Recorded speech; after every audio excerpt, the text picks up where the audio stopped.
Hi, this is Chris from Total Parts Plus, and today we have a 2016 Nissan Altima ST, stock reference number 4954.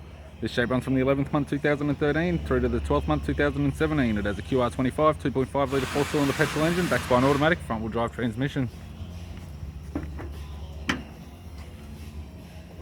QR25 2.5 litre 4-cylinder petrol engine with the bonnet, which has no damage, chrome radiator grille, right hand headlight, right hand fog light, left hand fog light, left front 16-inch factory alloy mag with a good tyre, left power door mirror, left front door appears to have no damage, left rear 16-inch factory alloy mag with a good tyre, with the left hand tail light, boot lid appears to have no damage, right hand tail light, right rear 16-inch factory alloy mag with a good tyre, both right hand doors and guard appear to have no damage, right front 16-inch factory alloy mag with a good tyre and a right power door mirror.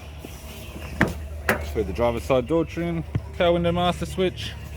This vehicle is fitted with black cloth interior. It's got a black leather center console lid, automatic console, automatic gear shifter, dual zone heated controls, factory single stack CD player, interior mirror, courtesy lamp, sunglass holder type, left hand sun visor, right hand sun visor, instrument cluster, and a tidy 3-spoke vinyl steering wheel with cruise and audio buttons. I'm Chris from Total Parts Plus, and I'd like to thank you for watching this video.